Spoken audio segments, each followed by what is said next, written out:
마태복음 5장 8번째 시간입니다. 8절 마음이 청결한 자는 복이 있나니 그들이 하나님을 볼 것이며 시편 1편처럼 직역하고 시제도 살피며 문법적 구조도 감안하면 하나님 말씀에 오직 믿음으로 순종하며 살겠다고 자기 마음을 돌이키는 회개를 함으로써 하나님께 복을 받은 사람은 마음이 청결한 자입니다. 왜냐하면 그들이 하나님을 볼 것이기 때문입니다. 마음이 청결한 자가 복이 있다는 주님 말씀은 시내산 언약을 맺어 조상 대대로 하나님을 섬긴 바리새인과 서기관들에게는 이상한 말씀이었습니다. 그들은 레위기 정결법을 근거로 손을 깨끗이 씻지 않고서는 음식을 먹지 않았고 잔과 주발과 녹그릇도 깨끗이 씻었으며 시장에 다녀온 후에도 물을 뿌리지 않고서는 일체 먹지 않았기 때문에 스스로 청결하다고 여겼습니다. 바리새인과 서기관들은 그들 손과 발을 물로 깨끗이 씻어 육체가 청결해지는 것으로 거룩하신 하나님의 의로운 백성들이 된다고 생각했습니다. 그러나 육체가 청결해지는 것은 천국에서 영생을 누리는 법이 아니라 세상에서 건강하게 사는 법입니다. 바리새인과 서기관들은 마음이 더러웠기 때문에 하나님의 아들 예수님을 자기 눈으로 직접 보고도 끝내 알아보지 못해 십자가에 못 박아 죽이고 말았습니다. 예레미야 17장 만물보다 거짓되고 심히 부패한 것은 마음이라 누가 능히 이를 알리요마는 나 여호와는 심장을 살피며 폐부를 시험하여 각각 그의 행위와 그의 행실대로 보응하나니 하나님의 보응을 피하기 위해서는 손과 발을 물로 깨끗이 씻는 것이 아니라 마음을 주님 보혈로 온전히 씻어내야 합니다. 구원에 이르는 회개는 하나님 말씀에 오직 믿음으로 순종하며 살겠다고 자기 마음을 돌이키는 것입니다. 오늘 본문 9절입니다. 화평하게 하는 자는 복이 있나니 그들이 하나님의 아들이라 일컬음을 받을 것이며 아멘. 화평하게 하는 자는 복이 있나니 그들이 하나님의 아들이라 일컬음을 받을 것이며 하나님 말씀에 오직 믿음으로 순종하며 살겠다고 자기 마음을 돌이키는 회개를 함으로써 하나님께 복을 받은 사람은 화평하게 하는 자, 피스메이커입니다. 왜냐하면 그들이 하나님의 아들이라 일컬음을 받을 것이기 때문입니다. 화평이라는 헬라 에이레네와 히브리어 샬롬은 온전한 관계, 온전한 상태를 의미하여 하나님의 독생자 예수 그리스도는 죄인들을 십자가와 부활로 말미암아 하나님과 온전한 관계를 회복케 하시는 피스메이커이십니다. 태초에 창조된 첫 사람은 하나님께 복을 받아 에덴에서 그분을 볼 수도 있었고 대화도 나눌 수 있었던 마치 하나님과 같은 놀라운 존재였습니다. 그러나 하나님 말씀이 아니라 자기 느낌과 생각을 좋음과 좋지 않음, 선과 악의 기준으로 삼는 하나님과 같이 되겠다는 원죄를 범하고 말았습니다. 그 결과 창세기 3장 여호와 하나님이 에덴 동산에서 그를 내보내어 그의 근원이 된 땅을 갈게 하시니라. 하나님이 그 사람을 쫓아내시고 에덴 동산의 그룹들과 두루 도는 불칼을 두어 생명나무의 길을 지키게 하시느니라. 하나님을 더 이상 볼 수도 생명나무 열매를 더 이상 먹을 수도 없게 되었기 때문에 죽을 수밖에 없는 허무한 존재가 되었습니다. 성경 말씀 로마서 5장 1절과 10절입니다. 그러므로 우리가 믿음으로 의롭다 하심을 받았으니 우리 주 예수 그리스도로 말미암아 하나님과 화평을 누리자. 곧 우리가 원수 되었을 때 그의 아들의 죽으심으로 말미암아 하나님과 화목하게 되었은즉 화목하게 된 자로서는 더욱 그의 살아나심으로 말미암아 구원을 받을 것이니라. 아멘. 아멘. 에덴에서 첫 사람이 자신이 하나님과 같이 되겠다는 원죄를 범했던 사건은 하나님과 화평이 깨져버렸고 그분과 원수가 되었던 사건이라고 증거하고 있습니다. 왜냐하면 선악을 알게 하는 나무의 열매를 먹었던 죄를 비롯한 세상 모든 죄의 본질은 하나님 얼굴에 침 뱉고 주먹으로 치며 손바닥으로 때리고 온갖 조롱을 다하고 발가벗겨 십자가에 못 박아 죽이는 신성을 모독하는 반역죄이기 때문입니다. 세상 모든 죄는 전부 다 하나님을 반역하는 죄입니다. 마태복음 5장 화평하게 하는 자는 복이 있나니 그들이 하나님의 아들이라 일컬음을 받을 것이미요. 로마서 5장 주 예수 그리스도로 말미암아 하나님과 화평을 누리자. 세상 모든 죄인이 하나님과 원수지간이 되었지만 하나님이 그분 독생자를 세상에 보내주셨습니다. 원수를 사랑하라. 주님은 아버지 하나님 말씀에 오직 믿음으로 순종하기 위해 세상 모든 원수 대신 십자가에 못 박혀 죽으심으로써 세상 모든 죄인의 죄값을 10,000달란트 곧 20만 년치 일당에 해당하는 그분 피값으로 탕감받게 하시는 구원받을 수 있는 기회, 구속의 은혜를 베푸셨습니다. 기회가 열린 거죠. 주님이 십자가에서 숨을 거두셨을 때 지성소 휘장이 찢어졌다고 했습니다. 그 지성소 휘장에는 에덴 동산 동쪽 생명나무의 길을 지키는 그룹들이 수놓아져 있었는데 둘로 찢어심으로써 그룹들이 무장해지가 되어 하나님과 죄인 사이에 막힌 담이 허물어진다는 것을 상징하는 언급이었습니다.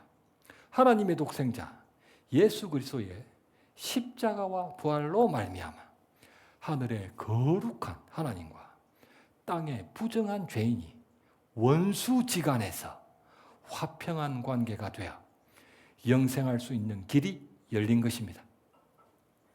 요한복음 3장 16절 하나님이 세상을 이처럼 사랑하사 독생자를 주셨으니 이는 그를 믿는 자마다 멸망하지 않고 영생을 얻게 하려 하심이니라.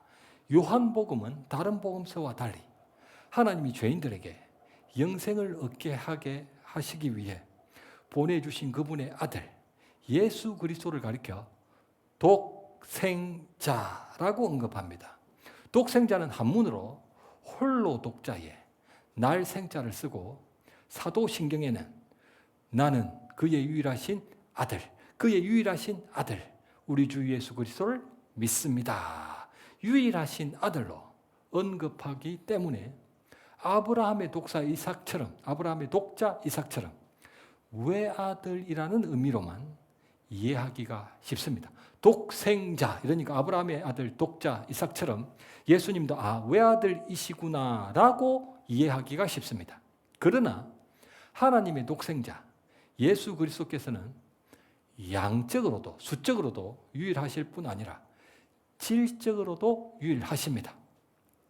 독생자라는 헬라어 모노게네스의 직역은 유일한 아들이 아니라 유일한 종류이시기 때문에 유일한 종류의 아들, 독종자로 번역되는 것이 유일한 종류, 독종자로 번역되는 것이 더 적절할 것입니다. 성경 말씀 요한복음 3장 13절입니다. 하늘에서 내려온 자 곧 인자 외에는 하늘에 올라간 자가 없느니라. 아멘. 오직 독생자 예수 그리스도께서만 하늘에서 땅으로 내려오셨고 독생자 예수 그리스도 외에는 땅에서 하늘로 올라가신 분이 없습니다. 예수 그리스도께서는 하나님의 유일한 아들이셨던 분이 하늘에서 땅으로 내려오셔서 사람의 아들이 되셨던 유일한 종류의 존재이셨고 하나님의 아들이 사람의 아들이 된 유일한 종류의 존재이셨고 사람이면서도 죄가 전혀 없으셨음에도 십자가에 못 박혀 죽었다가 부활하셨던 유일한 종류의 존재이셨고 땅에서 하늘로 오르셔서 하나님이 되신 유일한 종류의 존재이십니다.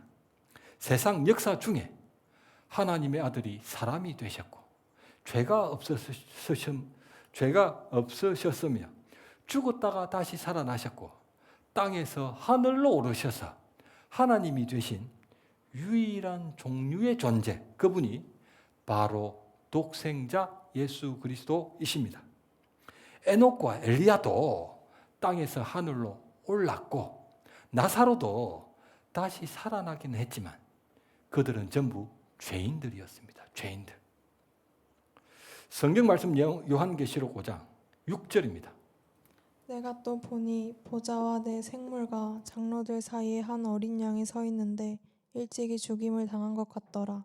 그에게 7뿔과 7눈이 있으니 이 눈들은 온 땅에 보내심을 받은 하나님의 7 영이더라. 아멘. 아멘.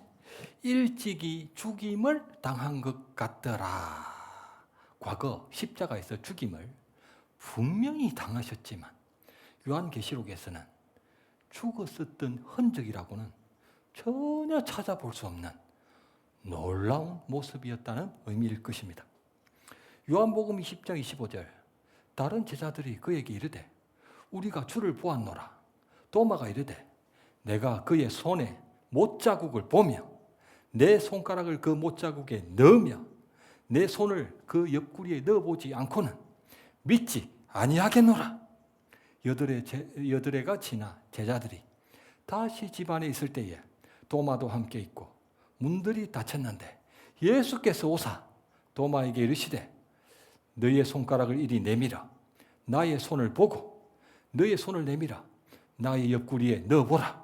그리하여 믿음 없는 자가 되지 말고 믿는 자가 되라. 주님의 부활하신 몸에는 목과 창자국이 그대로 남아 있었다는 것입니다.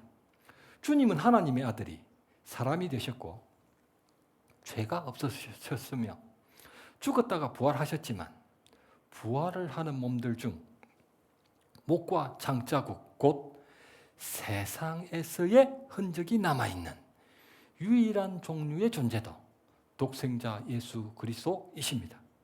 부활은 죽었다가 죽기 이전 몸으로 다시 살아나는 것이 아닙니다.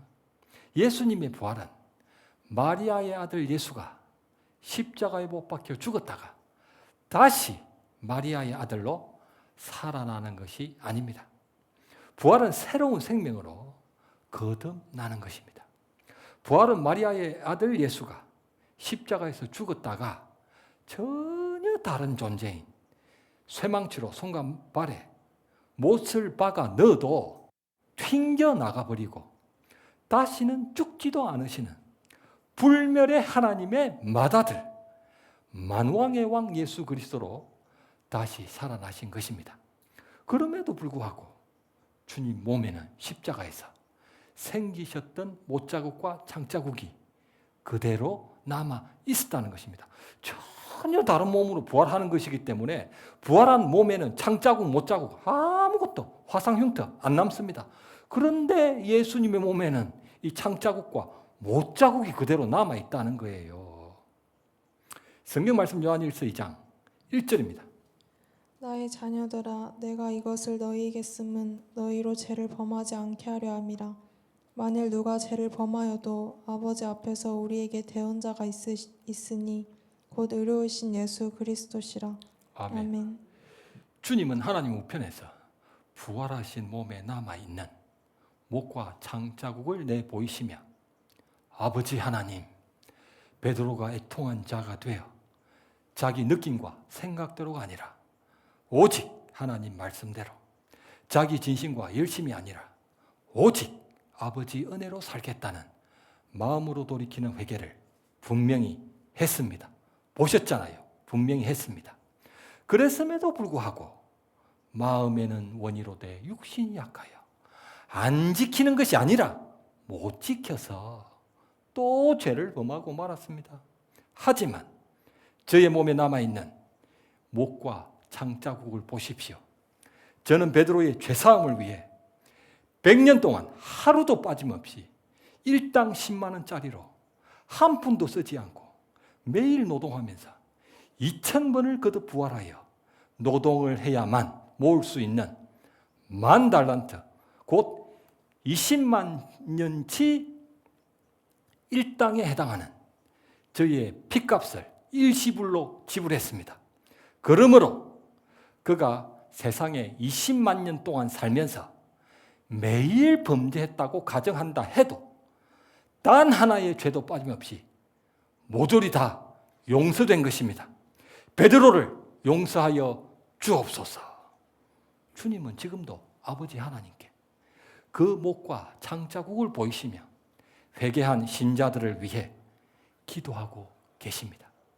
신자들은 주님처럼 쇠망치로 손과 발에 못을 박아 넣어도 튕겨 나가버리고 불멸의 하나님의 아들들로 부활할 때까지 주님이 기도해 주십니다.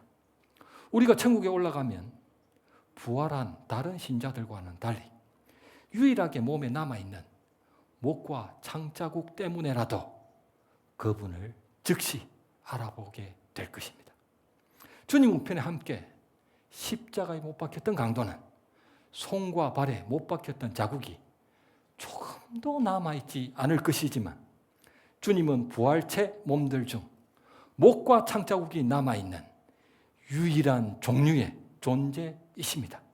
따라서 단어의 의미를 감안한다면 외아들이라는 독생자보다는 유일하신 종류라는 독종자가 더 적절하고 어감까지 감안한다면 독종인가? 이런 어감이 좀 안 좋잖아요. 어감까지 감안한다면 독종자보다는 유일하신 존재, 독존자가 더 적절할 것입니다. 성경 말씀 창세기 28장 12절과 요한복음 1장 51절입니다. 꿈에 본즉 사닥다리가 땅 위에 서 있는데 그 꼭대기가 하늘에 닿았고 또 본즉 하나님의 사자들이 그 위에서 오르락 내리락하고 또 이르시되 진실로 진실로 너희에게 이르노니 하늘이 열리고 하나님의 사자들이 인자 위에 오르락 내리락 하는 것을 보리라 하시니라. 아멘. 아멘. 하늘이 열리고 하나님의 사자들이 인자 위에 오르락 내리락 하는 것을 보리라. 하나님의 사자들이 오르락 내리락 하는 것은 베델에서 야곱이 꾸었던 꿈에서 펼쳐진 광경이었습니다. 야곱은 오직 믿음으로가 아니라 목적을 위해서라면 수단과 방법을 가리지 않고 무엇이든지 움켜쥐고야만 하는 자기 진심과 열심으로 하나님 뜻을 이루려 했던 마치 불신자 같은 신자의 모형이었습니다. 야곱은 출생 때부터 어머니 복중에서 먼저 나가던 형의 발꿈치를 움켜쥐었던 것처럼 심히 배고픈 형으로부터 팥죽 한 그릇으로 거래하여 장자의 명분도 움켜쥐었고 고기 한 그릇으로 속여 눈이 어두운 아버지로부터 장자가 받아야 하는 축복의 유언도 움켜쥐었습니다.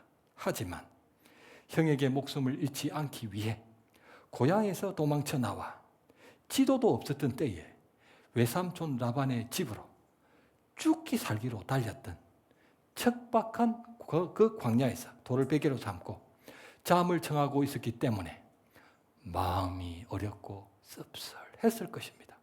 바로 그때 땅으로부터 하늘에 닿은 사닥다리 위에서 천사들이 오르락 내리락 하고 여호와께서 약속해 주셨던 그 꿈을 통해 하나님의 약속은 전능하신 그분이 홀로 다 이루신다는 것을 맹세로 보증해 주셨습니다.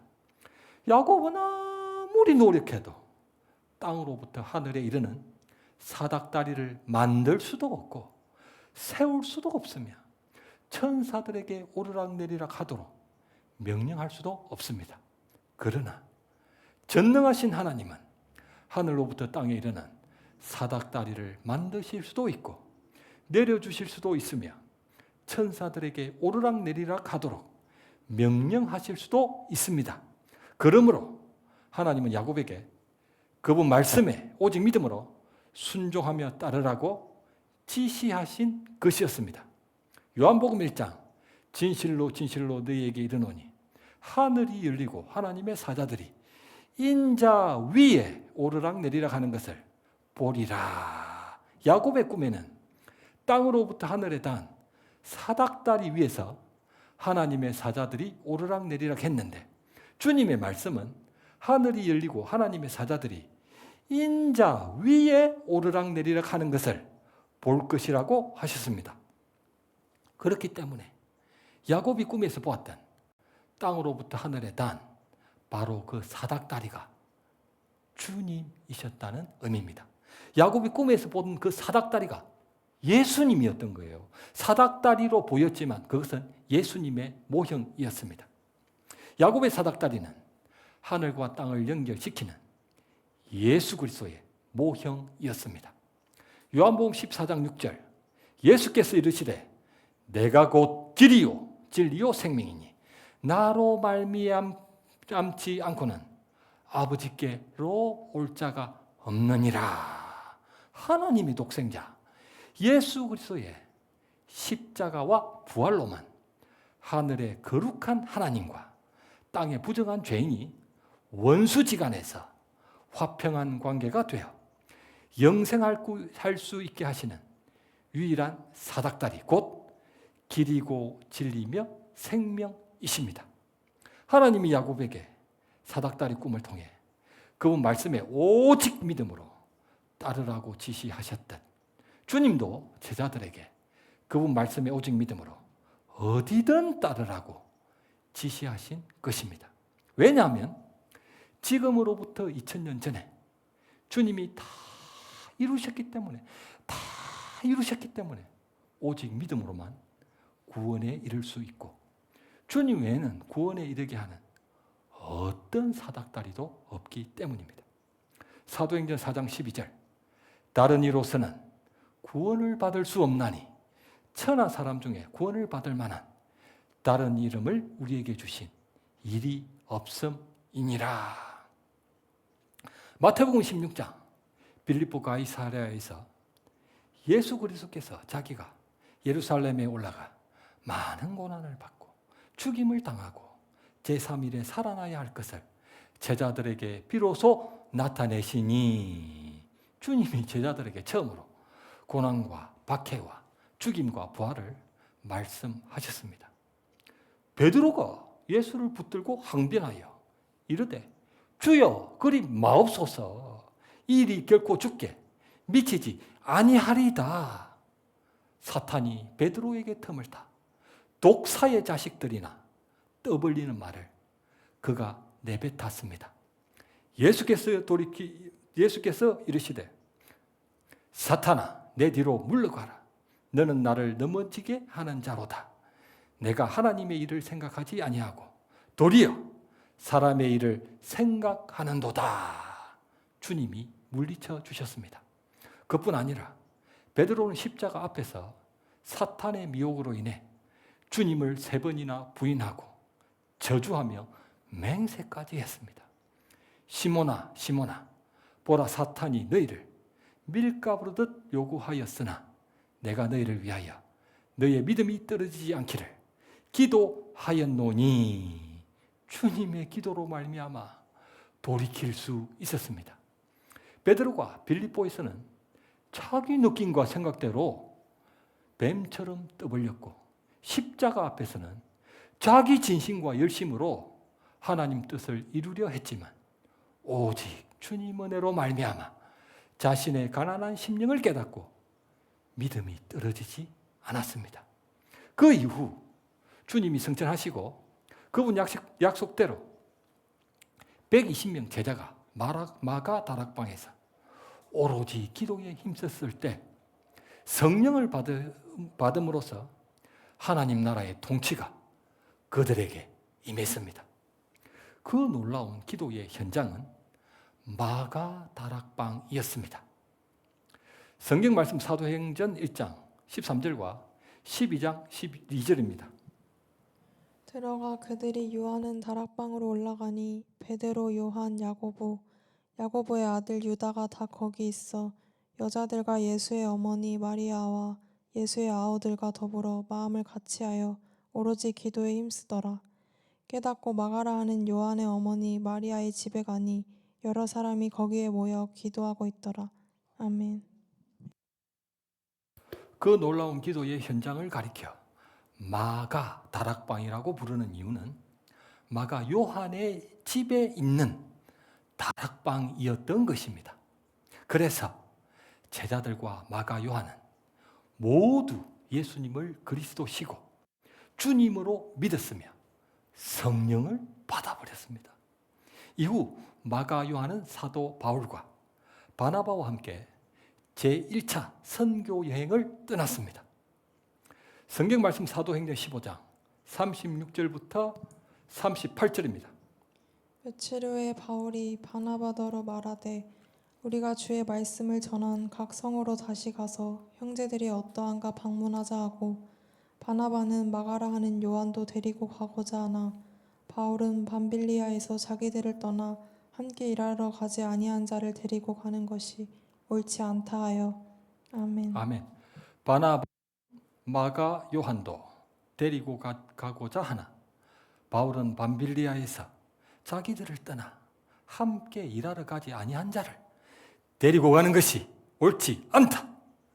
제1차 선교 여행 때 마가 요한이 밤빌리아에서 선교팀을 이탈해 중도 이탈을 했음에도 불구하고 비둘기파였던 바나바는 제2차 선교 여행에 마가 요한을 데리고 가자고 했지만 매파였던 사도 바울은 절대 데리고 갈 수 없다고 딱 잘라 거절했습니다.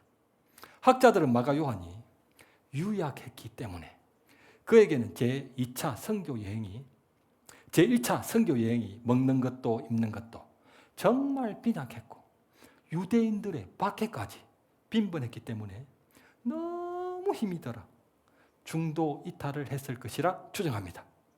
사도행전 1장에서 120명의 제자들이 마가다락방에 모여 오로지 기도에 힘쓰다가 성령을 받았다고 했습니다.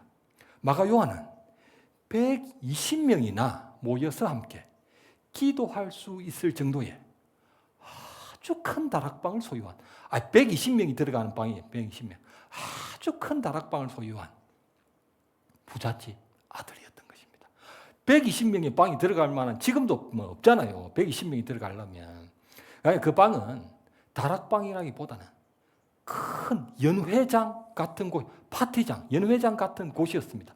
그런 다락방을 갖고 있을 정도로 부잣집 아들이었다는 것입니다. 그런 부잣집 도련님에게는 먹는 것도 입는 것도 정말 빈약했고 유대인들의 박해까지 빈번했던 선교 여행을 감당하기에는 너무 힘이 들었기 때문에 마치 부자 청년처럼 돌아가 버렸다는 것입니다. 문제는 그가 담당했던 자기 일들을 내버려 두고 중도 이탈을 했기 때문에 매파 사도 바울에게 뜨겁지도 차지도 않은 미지근한 사람으로 찍혀 관계가 악화되었다는 것입니다. 성경 말씀 디모데후서 4장 11절입니다. 누가만 나와 함께 있느니라 내가 올 때 마가를 데리고 오라 그가 나의 일에 유익하니라. 아멘. 아멘. 디모데후서는 사도 바울이 35년 동안의 선교 여행을 마치고 체포되어 사형 선고를 받아 로마 감옥에 투옥되어 순교 직전에 기록했던 그의 마지막 서신이었습니다. 마가를 데리고 오라. 그가 나의 일에 유익하니라. 뜨겁지도 차갑지도 않은 미지근한 마가 요한이 매파 사도 바울에게 유익한 동력자로 변화되어 화평한 관계로 회복되었습니다. 마지막 죽음을 앞둔 마지막 그 사도 바울이 바로 마가 요한이 보고 싶었던 것입니다. 어떻게 된 일일까요? 성경 말씀 베드로전서 5장 13절입니다. 택하심을 함께 받은 바벨론에 있는 교회가 너희에게 문안하고 내 아들 마가도 그리하느니라. 아멘. 아멘. 마가 요한은 바로 베드로를 만나 그의 아들이라고 불리웠고 마가복음을 기록할 정도로, 마가 요한이 바로 마가복음을 기록한 것입니다. 마가복음을 기록할 정도로 큰 병화를 받았던 것입니다. 마가 요한 형제 선교 여행 중 중도 이탈을 했다지요. 너무 낙심하지 마세요. 나 베드로는 주님 면전에서 독사의 자식들이나 떠벌리는 말을 내뱉었고 주님을 3번이나 부인하며 저주하고 맹세까지 했습니다. 그럼에도 불구하고 주님은 나를 위해 기도해 주셨고 나를 버리지 않으셨습니다. 우리 주님은 마가 요한 형제도 절대 내버려 두지 않으십니다. 우리 화평을 위해 십자가를 지신 주님만 바라보세요. 말씀을 맺겠습니다. 시몬아 시몬아 보라, 사탄이 너희를 밀 까부르듯 하려고 요구하였으나 그러나 내가 너를 위하여 내 믿음이 떨어지지 않기를 기도하였노니 너는 돌이킨 후에 내 형제를 굳게 하라. 베드로는 주님을 3번이나 부인하고 저주하며 맹세까지 했지만 대언자 예수님의 기도를 통해 자기 심령의 가난함을 깨닫고 애통하는 자가 되었습니다. 그로 말미암아 그분 말씀대로 형제들을 굳게 세우고 화평케 하는 하나님의 아들로 완성되었습니다. 허물 많은 베드로를 용서하시고 의심 많은 도마에게 확신 주시고 사랑하는 그의 제자 가슴에 안고 부드러운 사랑으로 품어주셨네. 어저께나 오늘이나 영원 무궁히 한결같은 주 예수께 찬양합니다. 세상 지나고 변할지라도 영원하신 주 예수 찬양합니다. 아멘.